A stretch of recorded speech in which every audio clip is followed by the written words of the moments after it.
আজ এইচএসসি ও সমমান পরীক্ষায় বসছে 12.5 লাখ শিক্ষার্থী। আসন বিন্যাসের দূরত্ব রাখা, মাস্ক ব্যবহার সহ 33 দফা নির্দেশনা। প্রশ্ন ফাঁসের সুযোগ নেই দাবি শিক্ষা বোর্ডের।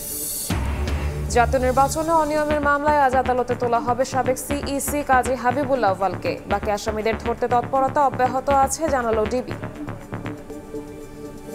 সব ধরনের চালের তো দাম বাড়ছে, খাবো এখন আমরা কোনটা? জবাবদিহি করতে হয় না কারো কাছে, যে জন্য এইভাবে বাড়তি নিতে পারতেছি। ভরা মৌসুমেও চাল নিয়ে চালবাজি, কেজিতে দাম বেড়েছে 3 থেকে 8 টাকা। মিলার সিন্ডিকেটে জিম্মি ভোক্তা, মজুতদারের বিরুদ্ধে ব্যবস্থা নেওয়ার হুঁশিয়ারি ভোক্তার ডিজির। এবং ইসরায়েলের সঙ্গে যুদ্ধবিরতির পর আবারও আলোচনায় বসছে ইরান যুক্তরাষ্ট্র। পারমাণবিক কেন্দ্র ধ্বংসের দাবি মার্কিন গোয়েন্দা প্রধানের, ক্ষয়ক্ষতির কথা স্বীকার তেহরানের।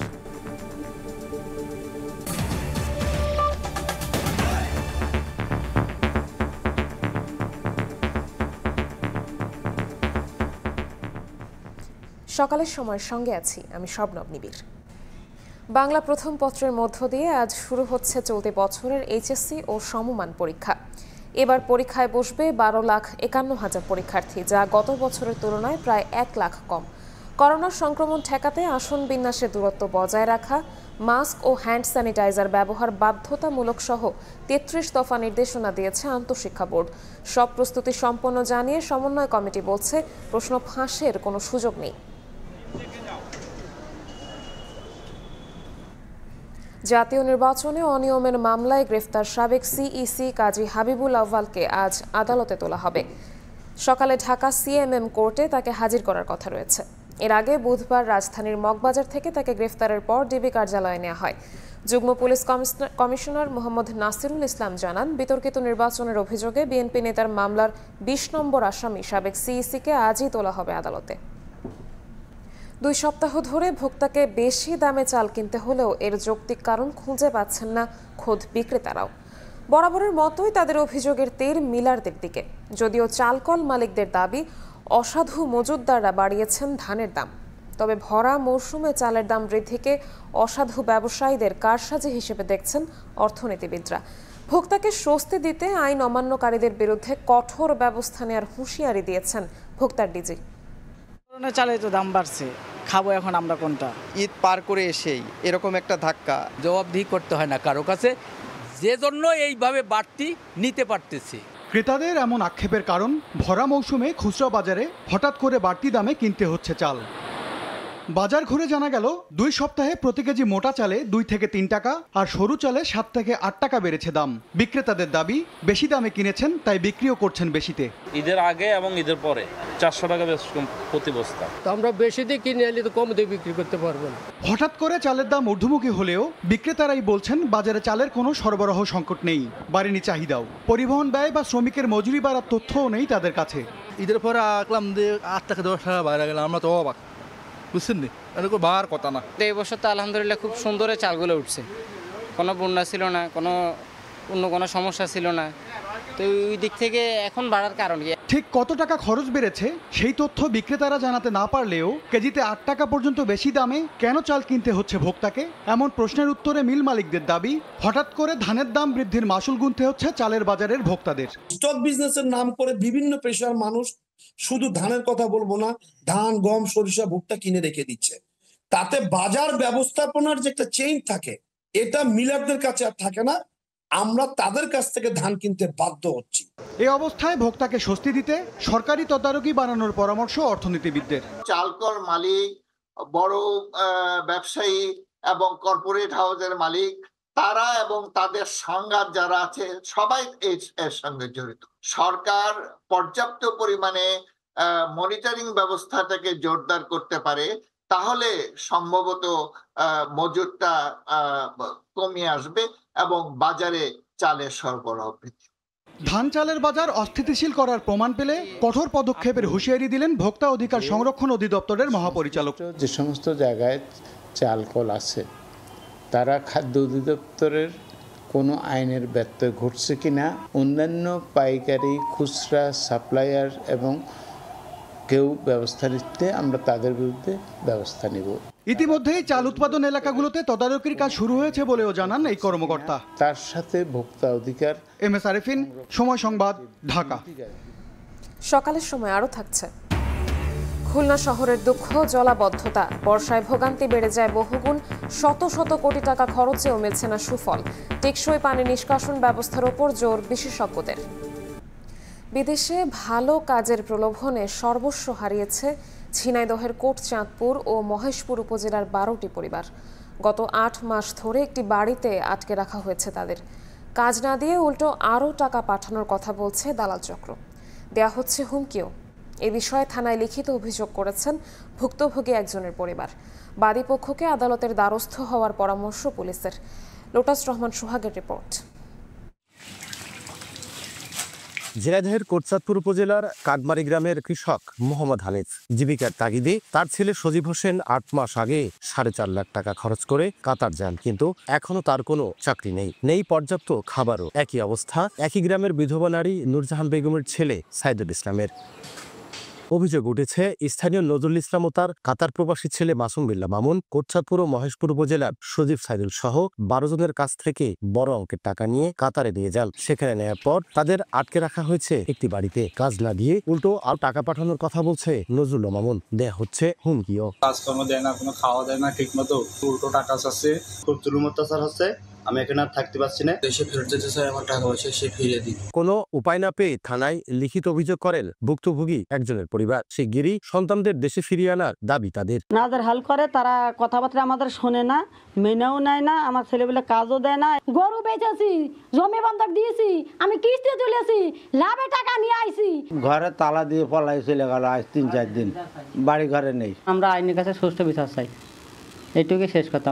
থানায় অভিযোগের পর থেকেই পলাতক রয়েছে অভিযুক্তের পরিবার। বাড়িতেই তালা ঝুলছে, মোবাইল ফোনও বন্ধ। প্রতিবেশীরা বলছেন এভাবে অনেককেই নিঃস্ব করেছে অভিযুক্তরা। তাদের বসিয়ে রেখেছে, ভাত পানি নাই, তাদের খাওয়া দাওয়া নেই, তারা খুব কষ্টে আছে। দ্রুত আমার ছেলে বাড়ি আসুক, পরবর্তীতে এরকম কাজ কেউ না করে। আইনের কাছে আমরা বিচারও চাই, আবার এদের সুস্থ কাজ অথবা টাকা দুটো আমরা চাই। পুলিশ বলছে অভিযোগের ভিত্তিতে স্থানীয়ভাবে মীমাংসা করার চেষ্টা করা হলেও অভিযুক্তরা পলাতক থাকায় সম্ভব হয়নি। এজন্য বাদীপক্ষকে আদালতের দ্বারস্থ হওয়ার পরামর্শ সংশ্লিষ্ট কর্মকর্তার। বিবাদীরা পলাতক থাকায় এটা সম্ভব হয়নি, যেহেতু নগদ টাকা লেনদেনের বিষয়। এজন্য বাদীকে আমরা পরামর্শ দিয়েছি বিজ্ঞ আদালতের মাধ্যমে বিষয়টা সমাধান করা।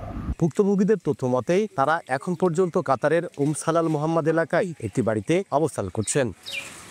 লোটাস রহমান সোহাগ, সময় সংবাদ, ঝিনাইদহ। বর্ষায় খুলনা নগরীর অন্যতম প্রধান সমস্যা জলাবদ্ধতা, যা নিরসনে বছরের পর বছর সিটি কর্পোরেশনের প্রকল্প চললেও মিলছে না সুফল। সামান্য বৃষ্টিতেই নগরীর বেশিরভাগ এলাকা ডুবে যায়। নগরবাসী বলছেন এটি প্রশাসনিক ব্যর্থতার ফল। এজন্য টেকসই পানি নিষ্কাশন ব্যবস্থার উপর জোর দিচ্ছেন বিশেষজ্ঞরা। নিয়ামুল হোসেন কোচির ছবিতে আব্দুল্লাহ আল মামুন রুবেলের রিপোর্ট। খুলনা নগরীর বিভিন্ন ড্রেনের পানি রূপসানিতে যাওয়ার অন্যতম পথ এই লবণচড়া খাল। তবে সড়ক সংস্কার ও কালভার্ট নির্মাণের কারণে দীর্ঘদিন যাবৎ এই খালের মুখ বন্ধ রয়েছে। এতে ময়লা, আবর্জনা আর কচুরিপানা জমে বাধাগ্রস্ত হচ্ছে পানি নিষ্কাশন। শুধু এখানেই নয়, খুলনা নগরীর মতিয়াখালী, ক্ষেত্রখালী, নিরালা, খানজাহান আলী রোড সহ অন্তত 10টি এলাকায় ড্রেন ও খালের মুখে বাঁধ রয়েছে। অবৈধ দখল, অনিয়মিত বর্জ্য অপসারণ, জলাশয় কমে যাওয়া ও সিটি কর্পোরেশনের প্রকল্প বাস্তবায়নে ব্যর্থতায় পরিস্থিতি আরও নাজুক। সামান্য বৃষ্টিতেই মূল সড়কে পানি নামতে সময় লাগে 10 থেকে 12 ঘন্টা। পানি নিষ্কাশন ব্যবস্থার মাধ্যম হচ্ছে এই সুইচ গেটগুলো, কিন্তু সেই সুইচ গেটগুলো বন্ধ। সিটি কর্পোরেশন নিয়মিত পরিষ্কার না করার কারণে ময়লার স্তূপ জমা করার কারণে পানি নামতে পারছে না। গত 7 বছরে ড্রেনেজ মাস্টার প্ল্যানে 634 কোটি টাকা খরচ করেছে খুলনা সিটি কর্পোরেশন। বছর জুড়ে খোরাখুরি আর জনদুর্ভোগের মধ্যে 198টি ড্রেন পুনর্নির্মাণ হলেও আষাঢ়ের প্রথম বৃষ্টিতেই জলজটে নাকাল নগরবাসী। রাস্তায় এই পর্যন্ত পানি, রাস্তাতে লুঙ্গি কাছে যাওয়া লাগে, লুঙ্গি কাছে আসা লাগে। 2 দিন করবে, তারপর আর খোঁজ নাই। এখনো দেখেন না, এসকেভেটর এখনো আসেনি। চলমান ড্রেনেজ প্রকল্পের পাশাপাশি একাধিক স্লুইস গেট, পাম্প হাউস নির্মাণের পরিকল্পনা নিয়েছে সিটি কর্পোরেশন। তবে কাজ শেষ না হওয়া পর্যন্ত জলাবদ্ধতার আশঙ্কায় স্বয়ং কর্তৃপক্ষ।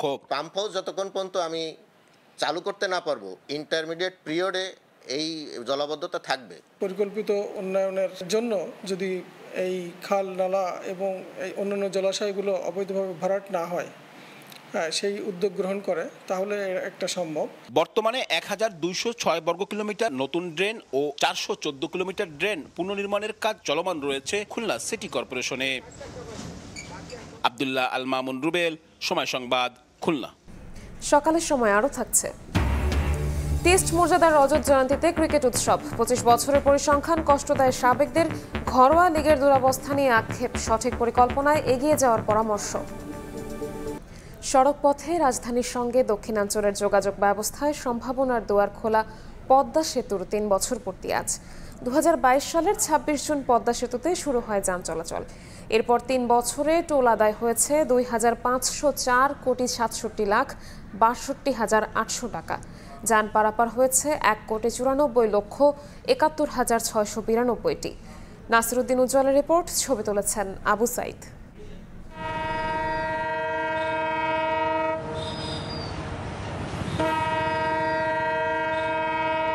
পদ্মা সেতু, উপরে সড়কপথ আর নিচ দিয়ে ছুটছে ট্রেন।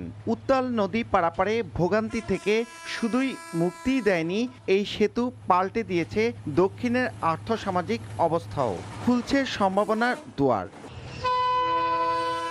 2022 সালের 25 জুন চালু হয় পদ্মা সেতু। পরদিন থেকেই শুরু যান চলাচল। এরপর 2023 সালের 10 অক্টোবর সেতু ব্যবহার করে উদ্বোধন করা হয় ঢাকা ভাঙা নতুন রেলপথ। 2024 সালের 24 ডিসেম্বর সেতু দিয়ে ভাঙা থেকে নতুন পথে নড়াইল ও যশোর হয়ে খুলনা পর্যন্ত সরাসরি ট্রেন চলাচল শুরু হয়।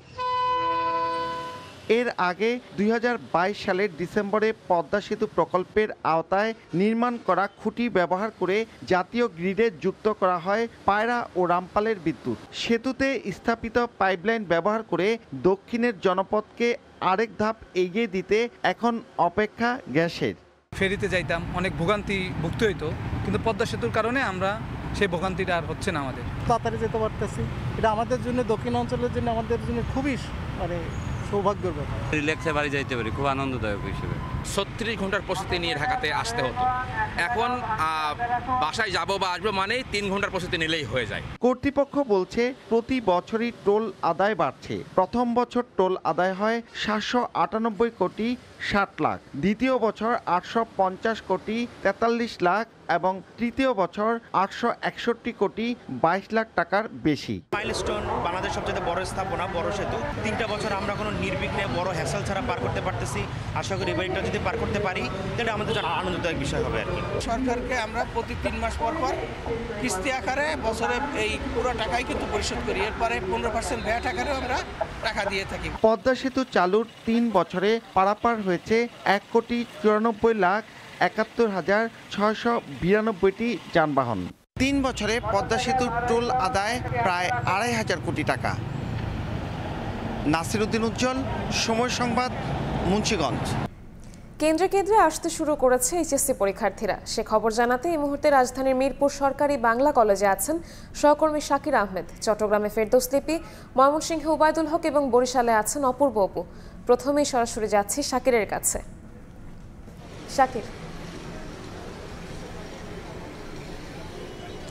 চলতি বছরের উচ্চ মাধ্যমিক অর্থাৎ এইচএসসি পরীক্ষা কিন্তু আজ থেকে শুরু হবে এবং সকাল 10টায় বাংলা প্রথম পত্র পরীক্ষার মাধ্যমে চলতি বছরের পরীক্ষার যে সূচনা সেটি হবে। এবং যদি বলতে যাই যে এবার কিন্তু গত বছরের তুলনায় 80,000-এরও বেশি শিক্ষার্থী কিন্তু এই পরীক্ষায় অংশগ্রহণ করছেন। এবার মোট পরীক্ষার্থীর সংখ্যা 12 লাখের কিছু বেশি। পাশাপাশি আমরা যদি বলতে যাই যে 9,000 শিক্ষা প্রতিষ্ঠানে শিক্ষার্থীরা আসলে 2,700টি কেন্দ্রে এই পরীক্ষায় অংশগ্রহণ করছেন এবং এবারই কিন্তু সবশেষ পুনর্বিন্যাসকৃত সংক্ষিপ্ত সিলেবাসে পরীক্ষার্থীরা অংশগ্রহণ করছেন। তবে পূর্ণ সময় এবং পূর্ণ নম্বরে কিন্তু এই পরীক্ষাটি অনুষ্ঠিত হচ্ছে। আর যদি ঢাকার কথা বলতে যাই যে ঢাকা শিক্ষা বোর্ডের অধীনে 2 লাখেরও বেশি, 2,41,000-এর মতো শিক্ষার্থী কিন্তু এই পরীক্ষা সেটিতে অংশগ্রহণ করছেন।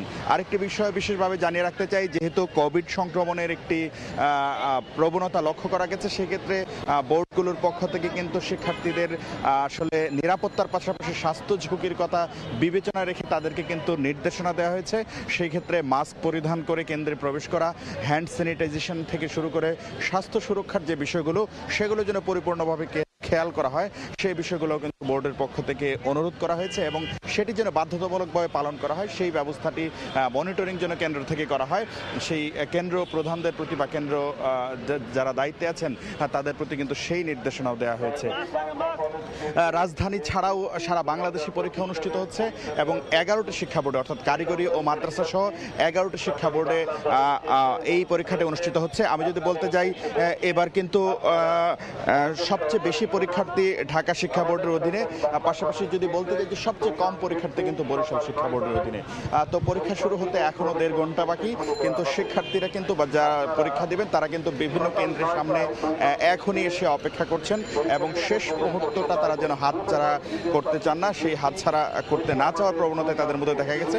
তারা পড়াশোনার মাধ্যমেও কিন্তু শেষ মুহূর্তের যে বিষয়টি সেটি করছেন। চট্টগ্রামের এইচএসসি পরীক্ষার যে সার্বিক প্রস্তুতি এবং শিক্ষার্থীদের যে অপেক্ষার খবর সেটি জানাবেন সহকর্মী ফেরদৌস লিপি। এবার এইচএসসি পরীক্ষার্থী হচ্ছে 1,02,869 জন এবং প্রায় 360টি কলেজের এই শিক্ষার্থীরা কিন্তু 114টি কেন্দ্রে এই পরীক্ষা অনুষ্ঠিত হবে এবং আপনারা দেখতে পাচ্ছেন যে এরই মধ্যে কিন্তু শহরের যেসব কলেজের আজকে যে প্রথম কেন্দ্র অর্থাৎ চট্টগ্রাম 1 কেন্দ্র চট্টগ্রাম কলেজ, সেখানে শিক্ষার্থীরা এসেছেন, অভিভাবকরা অপেক্ষা করছেন। কর্তৃপক্ষ বলছে যে 9টায় পরীক্ষা কেন্দ্র খোলা হবে এবং তারপরে আসলে শিক্ষার্থীদের যে প্রবেশপত্র সেটি দেখে তাদেরকে কিন্তু কলেজে প্রবেশ করতে দেওয়া হবে। এবং চট্টগ্রামের শিক্ষা বোর্ডের যিনি চেয়ারম্যান তার সাথে আমরা কথা বলেছি, তিনি বলছেন যে এবার কিন্তু 2টি বিশেষ বিষয়ের উপর নজর দেওয়া হচ্ছে। বিশেষ করে আপনারা জানেন যে পরিবর্তিত পরিস্থিতি, এবার প্রথমবারের মতো এইচএসসি পরীক্ষা অনুষ্ঠিত হচ্ছে, আর বিশেষ করে করোনা এবং ডেঙ্গুর যে সংক্রমণ সেই বিষয়টি কিন্তু বিবেচনা রাখা হয়েছে। প্রতিটি শিক্ষার্থীর যে মাস্ক পরে পরীক্ষার হলে প্রবেশ সেটা বাধ্যতামূলক করা হয়েছে।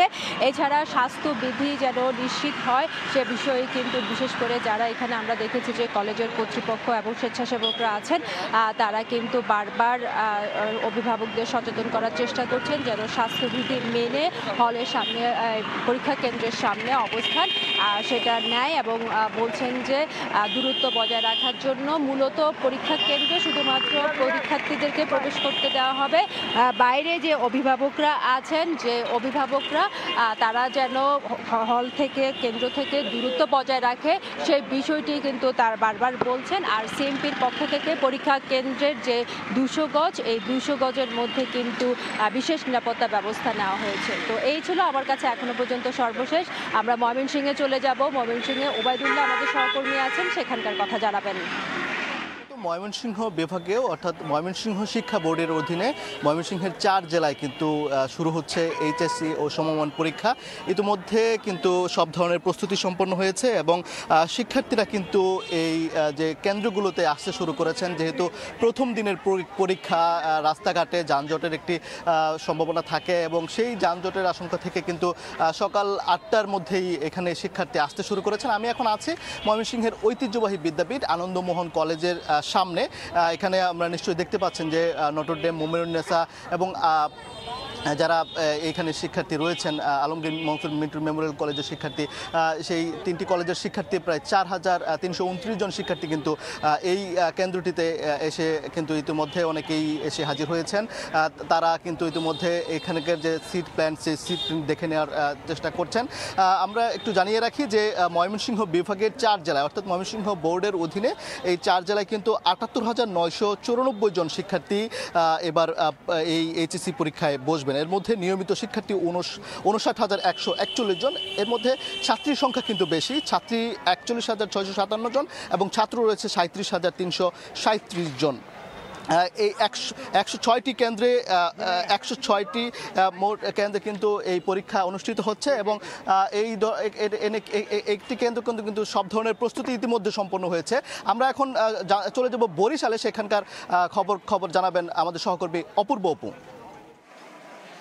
সারা দেশের নয় বরিশালেও আজকে একযোগে এইচএসসি ও সমমানের পরীক্ষা শুরু হবে। সকাল নির্ধারিত সময় 10টার সময় পরীক্ষা শুরু হবে। তার আগেই অর্থাৎ সকাল 8টা বাজতে আগে আমরা দেখছি যে শিক্ষার্থীরা এবং তাদের অভিভাবকরা বিভিন্ন কেন্দ্রের সামনে অর্থাৎ পরীক্ষা কেন্দ্রের সামনে তারা এসে পৌঁছেছেন এবং সকাল 9টার পর এই কেন্দ্রে এক এক করে শিক্ষার্থীরা প্রবেশ করবেন।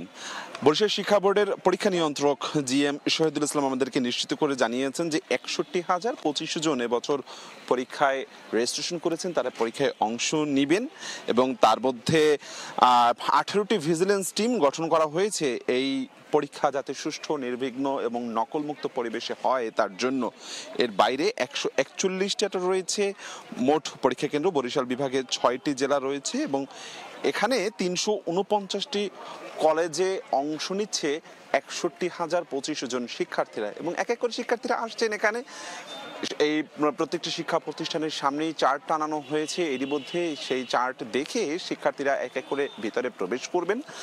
তারা তাদের আসনটি বেছে সামনে যে কে কোন আসনে বসবে সেটি আসলে প্রত্যেকটি শিক্ষা প্রতিষ্ঠানের সামনেই টাঙিয়ে দিয়েছে এরই মধ্যে, মূলত আজকে না গতকালকে থেকেই টাঙিয়ে দেওয়া হয়েছে। এবং এই যে পরীক্ষা কেন্দ্রগুলো রয়েছে এই পরীক্ষা কেন্দ্রের আশেপাশে কোনো সভা সমাবেশ কোনো কিছু নিষিদ্ধ করেছে মেট্রোপলিটন পুলিশের পক্ষ থেকে একটি গণবিজ্ঞপ্তি আদেশ জারি করেছে।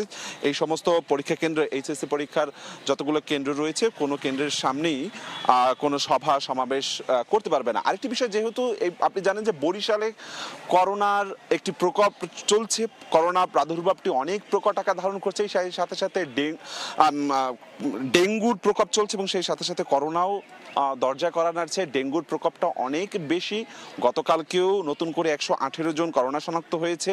সেই করোনার ডেঙ্গু প্রাদুর্ভাব মোকাবেলার জন্য এখানে আলাদা ব্যবস্থা করা হয়েছে। বরিশাল থেকে এইচএসসি পরীক্ষার সর্বশেষ আমার কাছে এতটুকুই খবর ছিল। আমরা একটু যেতে চাই ঢাকা উত্তরায় রয়েছে আমাদের আরেক সহকর্মী, সেখানকার থেকে জানবো এইচএসসি পরীক্ষার খবরাখবর। আর কিছুক্ষণ পরেই চলতি বছরের যে এইচএসসি পরীক্ষা সেই এইচএসসি পরীক্ষায় অংশগ্রহণ করবে এখানকার শিক্ষার্থীরা এবং সেই সঙ্গে আমরা দেখছি, আমরা এই মুহূর্তে অবস্থান করছি রাজধানীর যে উত্তরার যে রাজুক উত্তরা মডেল কলেজ আছে সেখানে আমরা অবস্থান করছি। আমরা দেখতে পাচ্ছি যে আমরা জানি যে পরীক্ষায় শুরু হবে 10টার দিকে, তবে তার আগেই কিন্তু আমরা দেখছি যে এখানে শিক্ষার্থীরা অবস্থান করছেন এবং কেন্দ্রের সামনে রাজুক উত্তরা মডেল কলেজের সামনে আমরা লক্ষ্য করতে পাচ্ছি শিক্ষার্থী সহ যে অভিভাবক রয়েছে তারাও কিন্তু আসতে শুরু করেছেন। এবং সেই সঙ্গে আপনাদেরকে একটু জানিয়ে রাখতে চাই যে মূলত এবছর মোট 12,51,111 জন শিক্ষার্থী অংশগ্রহণ করছেন, যেখানে ঢাকায় রয়েছে প্রায় 2,91,241 জন শিক্ষার্থী। এবং সেই সঙ্গে আরেকটি তথ্য আপনাদেরকে জানিয়ে রাখতে চাই যে প্রথম দিনে সাধারণ 9 শিক্ষা বোর্ডের অধীনে 1,605 কেন্দ্রে বাংলা প্রথম পত্র পরীক্ষা হবে এবং মাদ্রাসা বোর্ডের অধীনে 459টি কেন্দ্রে আলিমের কোরআন মাজিদ এবং কারিগরি বোর্ডের অধীনে 733টি কেন্দ্রে এই যে সমমান এইচএসসি পরীক্ষা নেওয়া হবে। এবং তবে আরেকটি তথ্য আপনাদেরকে জানিয়ে রাখতে চাই যে শিক্ষা বোর্ড সূত্রে জানা গেছে যে গত বছরের তুলনায় এবারের পরীক্ষার্থী কমেছে 81,882 জন এবং অন্যদিকে 2024 সালে পরীক্ষার্থী ছিল 13,32,993 জন। আমরা জানি যে আপনারা নিশ্চয়ই জানেন যে যেহেতু পরীক্ষা আজ বাংলা প্রথম পত্রের মাধ্যমেই যে এইচএসসি পরীক্ষা সেটি শুরু হতে যাচ্ছে, সেই জায়গায় সকাল 10টা থেকে পরীক্ষা শুরু হওয়ার কথা এবং সেই সঙ্গে আমরা দেখছি যে ঘণ্টাখানেক আগেই যেমনটা নির্দেশনা ছিল যে 1 ঘন্টা আগেই পরীক্ষার হল কেন্দ্রে প্রবেশ করতে পারবেন, সেই ধারাবাহিকতায় আমরা দেখছি যে রাজধানীর বিভিন্ন যে কেন্দ্রগুলো রয়েছে সেই কেন্দ্রগুলো ইতিমধ্যে শিক্ষার্থী এবং শিক্ষার্থীদের সাথে আমরা দেখছি যে অভিভাবকরাও আসা শুরু করেছেন এবং তারা মূলত যে কেন্দ্র রয়েছে সেই কেন্দ্রের সামনে অবস্থান করছেন। তবে এখানে আমরা দেখছি যে রাজুক উত্তরা মডেল কলেজের যে কেন্দ্রটি রয়েছে এখানে মাইকিংয়ের মাধ্যমে যে দিক নির্দেশনা সেই দিক নির্দেশনাগুলোর কথা বারবার বলা হচ্ছে এবং শিক্ষার্থীদের সাহায্যের জন্য বারবার তারা বলে দিচ্ছে স্বাস্থ্য নিয়ে যে সমস্ত নির্দেশনা রয়েছে এবং অন্যান্য জিনিস নিয়ে তারা যে সমস্ত কাগজপত্র নিয়ে প্রবেশ করতে পারবেন সেগুলো বারবার মাইকিংয়ের মাধ্যমে শিক্ষার্থী এবং অভিভাবকদের মনে করিয়ে দেওয়া হচ্ছে এবং তারা স্বাস্থ্যের দিক বিবেচনা করে তারা বারবার বলছে যে মাস্ক পরা বাধ্যতামূলক এবং মাস্ক পরার মাধ্যমেই তারা মূলত যে তাদের কেন্দ্র রয়েছে তারা কেন্দ্রে প্রবেশ করতে পারবেন। এবং সেই সঙ্গে এবার কিন্তু যে প্রশ্নপত্র ফাঁস নিয়ে প্রতি বছরই ঘটনা থাকে সেই জায়গায় কিন্তু এবার আইন শৃঙ্খলা বাহিনী অনেকটাই তৎপর রয়েছে এবং সেই সঙ্গে সামাজিক যোগাযোগ মাধ্যমে যাতে কোনো অপ্রীতিকর ঘটনা না ঘটে সেই জায়গাও কিন্তু তারা অনেকটা তৎপর রয়েছে। তো আমার কাছে এই ছিল এখান থেকে সবশেষ খবর। এইচএসসি ও সমমান পরীক্ষার সবশেষ খবর জানাতে সহকর্মীরা যুক্ত হয়েছিলেন সারা দেশ থেকে। পরমাণু কর্মসূচি নিয়ে ফের আলোচনার টেবিলে বসছে ইরান যুক্তরাষ্ট্র। ট্রাম্প জানিয়েছেন আগামী সপ্তাহেই হতে যাচ্ছে আলোচনা। তবে তিনি বলেন, ইরানের সব পরমাণু কেন্দ্র ধ্বংস হয়ে যাওয়ায় চুক্তির বিষয়টি এখন আর মুখ্য নয়। ট্রাম্পের দাবি, মার্কিন বিমান হামলার পর ইসরায়েলি গুপ্তচররা ইরানের ফোর্দো পারমাণবিক কেন্দ্রে গিয়ে দেখেছে স্থাপনাটি সম্পূর্ণ ধ্বংস হয়েছে। এদিকে মার্কিন গোয়েন্দা প্রধান তুলসী গ্যাবার্ড জানিয়েছেন, নতুন গোয়েন্দা তথ্য নিশ্চিত করেছে ইরানের ফোর্দো, নাতাঞ্জ ও ইস্ফাহান পুরোই ধ্বংস হয়েছে। ইরান স্বীকার করেছে এসব কেন্দ্র ব্যাপকভাবে ক্ষতিগ্রস্ত। 12 দিনের রক্তক্ষয়ী সংঘাত শেষ হয়েছে ইরান ইসরায়েলের মধ্যে। ক্ষয়ক্ষতি আর হতাহত হয়েছে দুপক্ষেরই। ইরানের স্বাস্থ্য মন্ত্রণালয় জানিয়েছে, ইসরায়েলি হামলায় 627 জন প্রাণ হারিয়েছেন, আহত প্রায় 5000। সবচেয়ে বেশি প্রাণহানি হয়েছে তেহরান, কেরমানশাহ ও ইস্ফাহানে। ইরানের সামরিক বাহিনীর শীর্ষ কর্মকর্তা মেজর জেনারেল আলী সাদমানির নিহত হওয়ার বিষয়টিও নিশ্চিত করেছে তেহরান। সংঘাত থামলেও ইসরায়েলকে কড়া হুঁশিয়ারি দিয়েছে ইরান। বুধবার আইআরজিসির গ্রাউন্ড ফোর্সের প্রধান জেনারেল মোহাম্মদ পাকপুর বলেন, ইরানের যোদ্ধারা প্রস্তুত আছে। শত্রুপক্ষ ভুল করলে আগের মতোই শক্ত প্রতিক্রিয়া পাবে। দেশ রক্ষায় এক মুহূর্ত পিছপা হবেন না বলে প্রত্যয় ব্যক্ত করেন তিনি। যুক্তরাষ্ট্রের বিমান হামলায় ইরানের পারমাণবিক স্থাপনার ক্ষয়ক্ষতি নিয়ে শুরু হয়েছে নানা আলোচনা। প্রেসিডেন্ট ডোনাল্ড ট্রাম্প দাবি করেছেন, মার্কিন বিমান হামলার পর ইসরায়েলি গুপ্তচররা ইরানের ফোর্দো পারমাণবিক স্থাপনায় গিয়েছিল। তারা দেখেছে স্থাপনাটি সম্পূর্ণ ধ্বংস হয়ে গেছে। তিনি আরও দাবি করেন, দ্রুত হামলার কারণে ইরান কোনোভাবেই তাদের পারমাণবিক উপকরণ সরিয়ে নিতে পারেনি। এদিকে মার্কিন গোয়েন্দা প্রধান তুলসী গ্যাবার্ড জানিয়েছেন, নতুন গোয়েন্দা তথ্য নিশ্চিত করেছে ইরানের ফোর্দো, নাতানজ ও ইস্ফাহান পুরোই ধ্বংস হয়ে গেছে। ইরানও স্বীকার করেছে এসব কেন্দ্র ব্যাপকভাবে ক্ষতিগ্রস্ত। ইরান ইসরায়েল সংঘাত শেষের পর পরমাণু কর্মসূচির বিষয়ে ফের আলোচনায় বসতে যাচ্ছে তেহরান, ওয়াশিংটন। ন্যাটো সম্মেলন শেষে এক সংবাদ সম্মেলনে ট্রাম্প বলেন, আগামী সপ্তাহে ইরানের সঙ্গে বসবেন মার্কিন বিশেষ দূত। দুই পক্ষের মধ্যে চুক্তি হতে পারে বলেও জানান ট্রাম্প। যদিও মার্কিন প্রেসিডেন্ট দাবি করেন, চুক্তি না হলেও কিছু যায় আসে না, কারণ ইরানের সব পরমাণু কেন্দ্রই ধ্বংস হয়ে গেছে।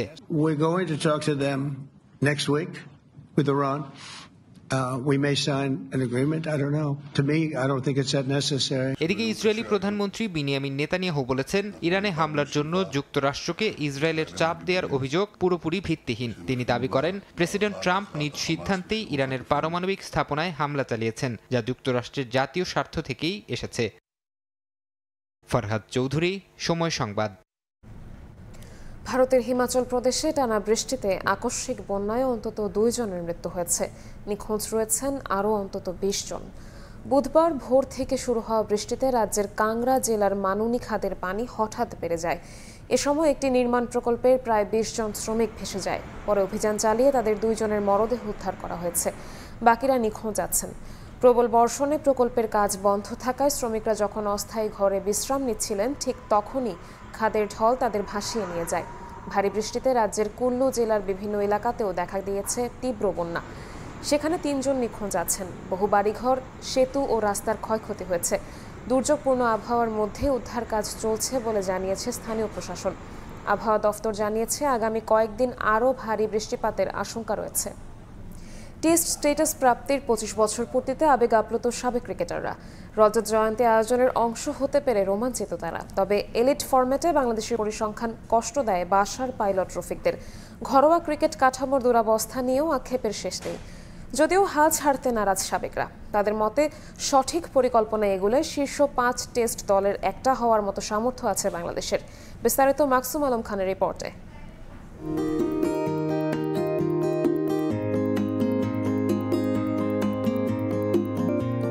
সাদা পোশাকে আন্তর্জাতিক ক্রিকেটে 25 বছরের পথ চলা।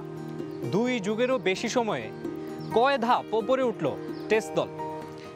বেশ ধুমধাম করে রজত জয়ন্তী পালন হচ্ছে, যা প্রশংসনীয় উদ্যোগ। কিন্তু মূল যে বিষয়গুলো, অর্থাৎ পারফরমেন্সে উন্নতি কিংবা টেস্ট ক্রিকেট কাঠামোকে শক্তিশালী করা, এগুলো নিয়ে ভাবনা আসলে কতটুকু? টেস্ট স্ট্যাটাস প্রাপ্তির রজত জয়ন্তীর আনন্দ আয়োজনের মাঝে একটা পরিসংখ্যান মনে করিয়ে দেয়া যাক। 25 বছরে জেতা হয়নি 25টা ম্যাচও। এলিট ফরম্যাটে পুয়ার রেজাল্ট কার্ড। 25 বছরে কি এখন আমরা টেস্ট ম্যাচে শিক্ষা নিতে পারি নাই? 3 ভাগেরই আপনি জিতছেন আপনার জিম্বাবুয়ের সাথে, অবভিয়াসলি চিটাগাংয়ে আফগানিস্তানের সাথে। সবচেয়ে লোয়েস্ট পয়েন্ট যদি বলেন টেস্ট ক্রিকেটে, ইন্ডিয়ার সাথে হারলাম 2 দিনের খেলা, এবং একটা সময় ইন্ডিয়ানরা 8-9 রান করে আমাদের টার্গেট দেওয়ার হারিয়ে দিয়েছে। ওই টেস্ট ম্যাচটা আসলে আমি একদম ভুলে যেতে চাই। আমাদের কাছে এটা স্বপ্নের মতো ছিল প্রথম টেস্ট ম্যাচ, তখন এরকম টাকাও ছিল না। এখন টাকা অনেক, কিন্তু ক্রিকেটের মানটা অনেক নিচে নেমেছে। টেস্ট ক্রিকেটে আমরা আরও কনসিস্টেন্ট হওয়া উচিত ছিল, সেই হতাশাটা তো একটু আছে। আমরা কি করে ভবিষ্যৎ খেলোয়াড় বানাবো, কোনো জায়গায় লিগ হয় না, কোনো জায়গায় কোয়ালিফিকেশন, মানে সব ধরনের সব জায়গায় ফ্যাসিলিটিসগুলোর অভাব তৈরি করে রেখে দিয়েছি, মাঠ নাই। বোলিং অ্যাবিলিটি আমি বেড়েছে, তখন সাথে সাথে ব্যাটিংটাও আসলে অত ভালো হয়নি। যাদের হাত ধরে শুরুটা হয়েছিল তাদেরই হতাশার শেষ নেই, তবে এত কিছুর পরও আশা ছাড়ছেন না তারা। এই মুহূর্তে আমাদের প্রয়োজন যে ক্রিকেটটা ছড়িয়ে দেওয়া সারা বাংলাদেশের জন্য একই সুযোগ সুবিধা আমরা মেক শিওর করতে পারি। 1 থেকে 3, 4, 5-এর মধ্যে একটা ভালো টেস্ট প্লেইং কান্ট্রি হতে পারতো। ইন্ডিয়া টিম বা অস্ট্রেলিয়া টিম বা ইংল্যান্ড টিম যেভাবে খেলছে, ঠিক তারই কাছাকাছি সমতুল্য একটা টিম হতে পারতো। এই মেধাটা কিন্তু বাংলাদেশ টিমের ম্যাক্সিমাম খেলোয়াড়দের মধ্যে আছে। দেশে ক্রিকেটটা ডেভেলপ হোক, আমরা চাই না যে কেনিয়ার মতন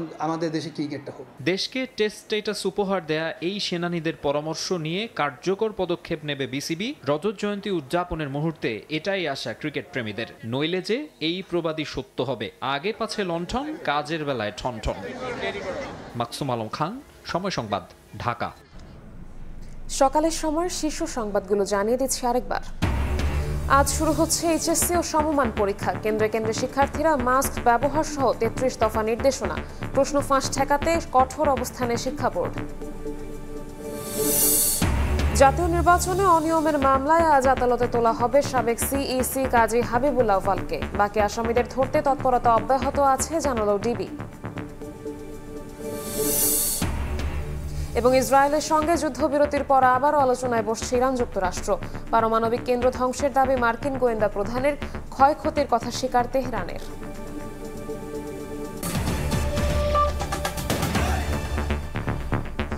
এই ছিল সকালের সময়, সঙ্গেই থাকুন সময়ের।